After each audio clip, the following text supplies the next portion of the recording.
नमस्कार बच्चों। हमने हमारा हिंदी जो अभ्यास पुस्तिका है उसमें पाठ 9 तक जो है पूर्ण कर चुके हैं। आज हम पढ़ेंगे पाठ 10 कामचोर। कामचोर का मतलब क्या होता है? जो काम से जी चुराता है ना? जो काम नहीं करना चाहता, सोचता है कि अपने आप से ये काम हो जाएगा। तो जो प्रस्तुत पाठ है उसमें लेखक ने व्यंग्यात्मक बातों से अपनी बात को रखा है। व्यंग्यात्मक बातें मतलब कहीं न कहीं जैसे हम हमारी जो क्षेत्रीय भाषा होती है उसमें कहते हैं टोंट कसना, है ना? टोंट कसते हैं किसी बात को कहने के लिए, मतलब कहना कुछ होता है और उसको व्यंग्य में डाल देते हैं। तो ऐसा ही इस पाठ के अंदर बताया गया है। इस पाठ में यह बताया गया है कि पहले तो हम क्या करते हैं, हमारे जो पेरेंट्स होते हैं वो नौकर-चाकर जो है रख लेते हैं घर में और सारा काम जो है वो नौकर-चाकर ही करते हैं, तो बच्चों को कुछ काम आता नहीं है। परंतु फिर उनको लगता है कि ये बच्चे जो हैं वो तो निठल्ले हो रहे हैं, मतलब बिल्कुल कुछ भी काम नहीं कर रहे हैं, तो ऐसे तो कैसे चलेगा? तो वो नौकर को हटा कर के मन में अपने दिमाग में लाते हैं कि ये तो छोटे-छोटे काम तो बच्चे भी कर सकते हैं, मतलब घर वाले लोग भी कर सकते हैं। और जब वो फिर उस काम को बिगाड़ देते हैं क्योंकि उन्होंने तो सीखा ही नहीं है, क्योंकि नौकर-चाकर ही करते हैं। तो जब वो काम को बिगाड़ देते हैं तो उसके बाद में क्या परिस्थितियाँ होती हैं, घर वाले जो बड़े होते हैं उनकी क्या जो मनोदशा होती है उसके बारे में लेखक ने यहाँ पर आप लोगों को बताया है। तो चैप्टर में बहुत ही जिसे कह सकते हैं हम, इस चैप्टर के जो हमारे लेखक हैं वो हैं इस्मत चुगताई। इस्मत चुगताई नाम है और उर्दू भाषा का भी कहीं-कहीं शब्दों का जो है प्रयोग किया गया है। तो कहीं जब हम उर्दू शब्दों का प्रयोग करते हैं तो भी हमें एक कह सकते हैं कि पाठ को पढ़ने में मज़ा आता है। और यह भी कुछ हास्यास्पद है, कुछ व्यंग्यात्मक है, ऐसा ही कुछ यह चैप्टर है, तो पढ़ने में मज़ा भी आएगा। तो देखिए, कामचोर। बड़ी देर के बाद वाद-विवाद के बाद यह तय हुआ कि सचमुच नौकरों को निकाल दिया जाए। आखिर ये मोटे-मोटे किस काम के हैं? हिलकर पानी नहीं पीते, इन्हें अपना काम खुद करने की आदत होनी चाहिए, कामचोर कहीं के। पहले तो हम क्या करते हैं, नौकर-चाकर रख लेते हैं, फिर लगता है कि घर में इतने सारे जन हैं और जो कुछ भी नहीं कर रहे हैं, तो यहाँ पर एक ऐसा ही दृश्य बताया गया है पंक्तियों के माध्यम से कि बड़ी देर से वाद-विवाद चल रही है और मतलब लास्ट में जाकर के यह फैसला हुआ कि नौकरों को निकाल देना चाहिए। क्योंकि जो घर के लोग हैं या जो बच्चे हैं, वो सब क्या करेंगे? ये सब काम नहीं करते, खुद काम करने की आदत नहीं होगी, तो कामचोर कहीं के। तुम लोग कुछ नहीं, इतने सारे वो सारा दिन ऊधम मचाने के सिवा कुछ नहीं करते। ऊधम मतलब शैतानी। तो और सचमुच हमें ख़्याल आया कि हम आखिर काम क्यों नहीं करते? कई बार क्या होता है, कोई बात हमें की जाती है तो हमें पहले तो लगता है कि नहीं बकवास है, परंतु कई बार किसी बात को कहने वाला जो सामने वाला है वो झकझोर देता है हमें। तो ऐसा ही कुछ ख़्याल जो है आया कि आखिर हम काम क्यों नहीं करते? हिलकर पानी पीने में अपना क्या खर्च होता है? अगर हम अपने आप से पानी लेकर पी लेंगे तो उसमें कोई हमारा क्या खर्च हो रहा है? मतलब कोई पैसा थोड़ी लग रहा है। इसलिए हमने तुरंत हिल-हिलाकर पानी पीना शुरू कर किया, मतलब बात हमारे लग गई थी। हिलने में धक्के भी लग जाते हैं और हम किसी के दबेल तो थे नहीं कि कोई धक्का दे तो सह जाएँ। अब यहाँ पर दबेल का अर्थ क्या हुआ? मतलब हम किसी की दबवारी में तो कोई काम कर रहे नहीं थे और जब हिलेंगे तो धक्के तो लगेंगे। तो कहते हैं कि कोई धक्का दे और हम सह लें, ऐसा भी नहीं हो सकता। तो लीजिए, पानी के मटकों के पास ही घमासान युद्ध हो गया। एक जना पानी, घर में अब इतने सारे बच्चे होंगे तो वो लड़ाई आपस में कर रहे हैं तो घमासान युद्ध हो गया। सुराहियाँ उधर लुढ़की, मटके इधर गए, कपड़े भीगे सो अलग। सुराहियाँ क्या होती है? एक पीने का जो पात्र है उसे सुराही, जिसका मुँह लंबा होता है। कपड़े भीगे सो अलग, यह भला काम करेंगे, अम्मा ने निश्चय किया। अब अम्मा परेशान हो गई कि यह कोई काम कर सकते हैं, मतलब काम को बढ़ा दिया, फैला दिया काम को। तो अम्मा ने निश्चय किया, करेंगे कैसे? नहीं, देखो जी, जो काम नहीं करेगा उसे रात का खाना हरगिज़ नहीं मिलेगा।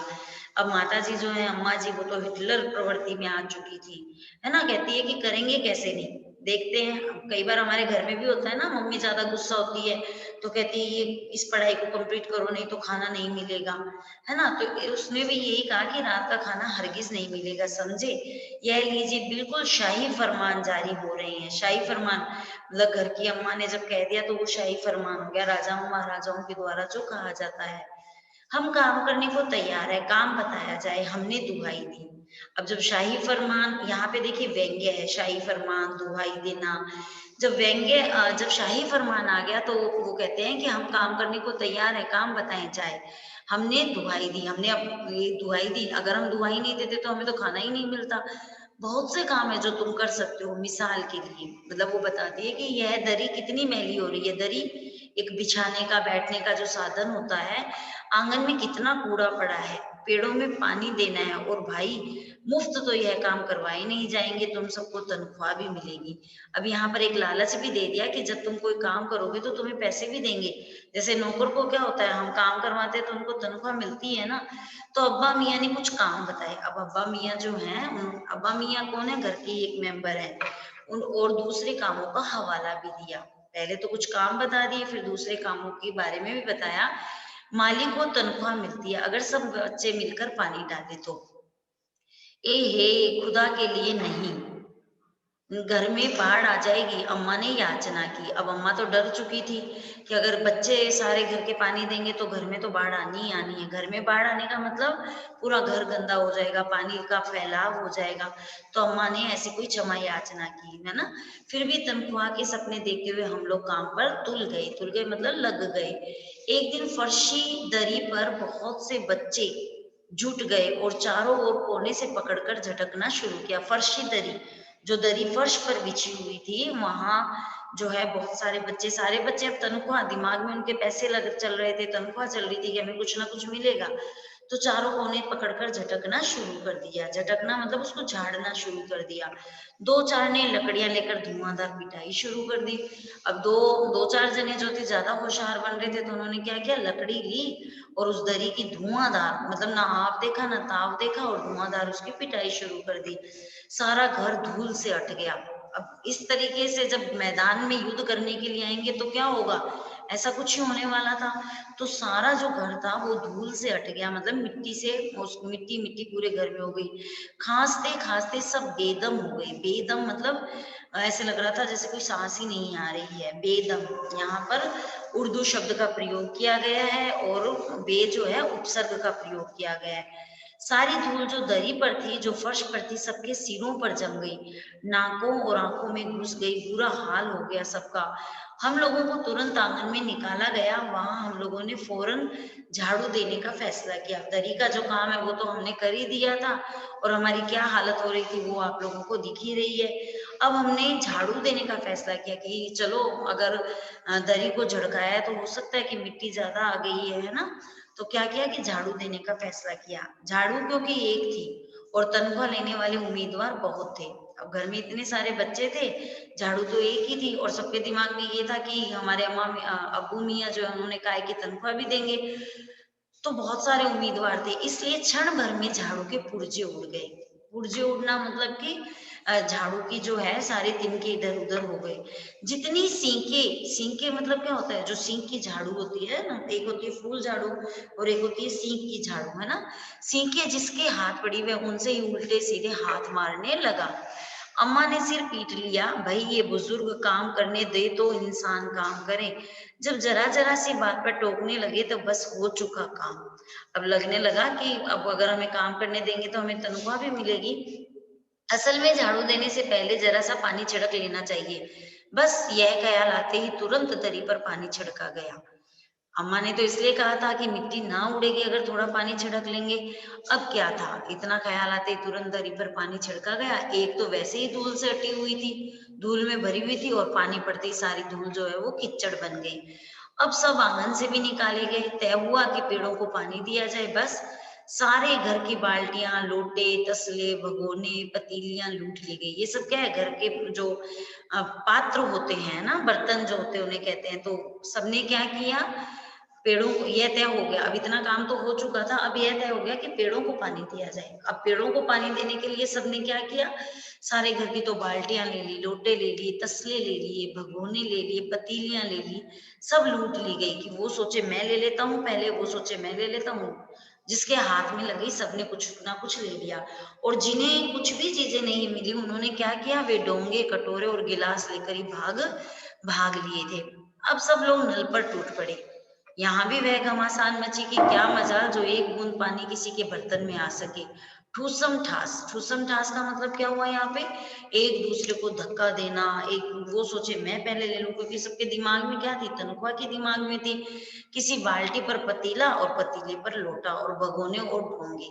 मतलब उन बच्चों ने तो घमासान किया ही था, ठूसम ठास की थी, बर्तनों की भी ठूसम ठास हो गई वहां पे। बाल्टी पर पतीला आ गया, पतीले पर पतीला, फिर पतीला आ गया, पतीले पर लोटा आ गया, और लोटे पर भगोने और डोंगे आ गए। मतलब छोटे से लेकर के बड़े सब एक दूसरे के ऊपर गिर गए थे। पहले तो धक्के चले, फिर कुहनिया, और उसके बाद बर्तन। तो पहले तो एक दूसरे को धक्का मुक्की हुई कि मैं पानी पहले भर लूं, मैं पानी भर लूं पहले। फिर एक दूसरे की कोहनिया, कोहनिया मतलब आपस में लड़ाई करने का एक वो चला। और उसके बाद तो जो डोंगे पतीले सब बर्तन थे वो भी चल पड़े। फौरन बड़े भाइयों बहनों मामों और दमदार मौसियों फूफियों की कुमक भेजी गई।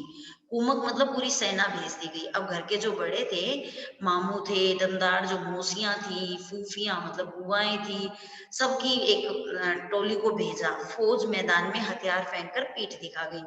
अब जो बर्तनों के हथियार थे मैदान में बच्चों के पास में, उन्होंने क्या कर दिया, पीठ दिखा दिया, मतलब वहां से भाग गए। इस धींगा मुश्ती मतलब लड़ाई झगड़ा।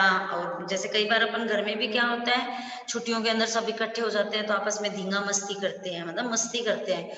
तो कुछ बच्चे कीचड़ में लथपथ हो गए, जिन्हें नहलाकर कपड़े बदलवाने के लिए नौकरों की वर्तमान संख्या काफी नहीं थी। पास के बंगलों से नौकर आए और 4 आना प्रति बच्चा के हिसाब से नहलवाए गए।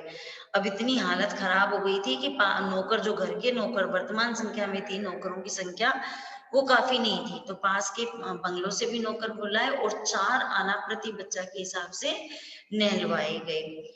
हम लोग कायल हो गए कि सचमुच ये सफाई का काम अपने बस की बात नहीं हो, ना पेड़ों की देखभाल हमसे हो सकती है, कम से कम मुर्गियां ही बंद कर दें।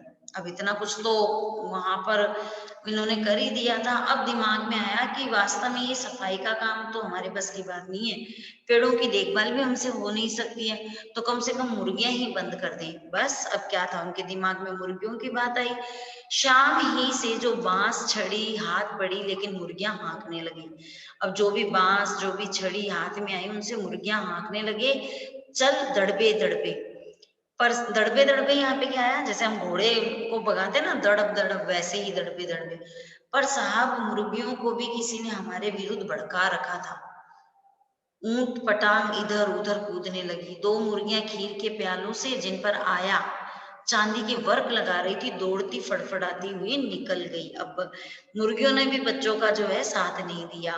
तूफान गुजरने के बाद पता चला कि प्याले खाली हैं और सारी खीर दीदी के कामदानी के दुपट्टे और ताजे धुले सिर पर लगी हुई है। कामदानी दुपट्टा जिसमें वर्क किया हुआ होता है ना।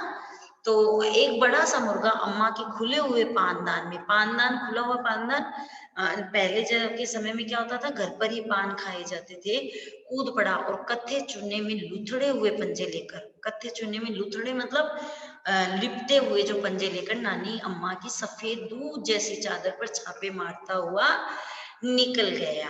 अब देखिए कि एक मुर्गी दाल की पतीली में छपाक मारकर भागी और सीधी जाकर मोरी में इस तेजी से फिसली कि सारी कीचड़ मौसी जी के मुंह पर पड़ी, जो बैठी हुई हाथ मुंह धो रही थी। इधर सारी मुर्गियां बेनकेल का ऊंट बनी चारों तरफ दौड़ रही थी, कोई उन पे लगाम नहीं थी। एक भी दड़बे में जाने को राजी ना थी। दड़बा मतलब जो जानवरों का एक, जैसे बाड़ा कह सकते हैं ना, जहाँ जानवर बांधे जाते हैं। तो इधर किसी को सूझी कि जो भेड़े आई हुए लगे हाथों, उन्हें भी दाना खिला दिया जाए। अब देखिए, हमने आज इस पाठ में पढ़ा कि कितनी व्यंग्यात्मक लेखक ने हंसी मजाक में व्यंग्य में सारी बातों को बता दिया। तो हमने इतना जब हमने पाठ पढ़ा तो हमें लगा कि वास्तव में अगर हम बच्चों को काम शुरू से ही नहीं सिखाएंगे तो बच्चों को कैसे आएगा, वो मतलब बच्चा हो चाहे बड़ा हो, हमें हर कार्य को उसके समय के अनुसार सीखना चाहिए। अभी जितना हमने पढ़ा है उससे हमें इतनी शिक्षा मिलती है कि वर्तमान समय में हम किसी कार्य को इतना इम्पोर्टेंस ही नहीं देते, इतना महत्वपूर्ण नहीं रखते उसको।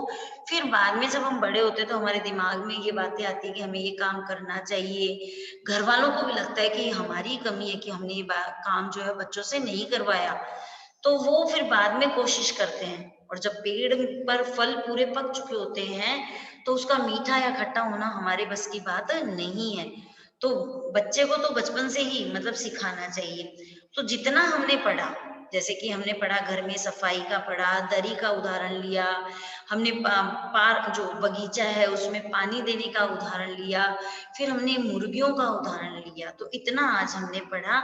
आप लोग इसको अच्छे से पढ़िए और थोड़ा सा जब तक हम अगला अध्याय नहीं पढ़ते, अगला अध्ययन नहीं करते, तब तक अपने मन में हंसते रहिए, है ना, क्योंकि पूरा जो चैप्टर है वो व्यंग्यात्मक है, हंसने वाला, एंजॉय वाला चैप्टर है। और फिर कल जब हम इस अध्याय को करेंगे तो हम देखेंगे कि भूखी भेड़ें जो हैं वो किस प्रकार से किस किस चीज का मजा लेती है, और किस तरीके से कवि ने अपना व्यंग्यात्मक रूप में इस पाठ को जो है आनंददायक बनाया है, सरल बनाया है। हम अगले अध्याय में पढ़ेंगे। चलिए, धन्यवाद।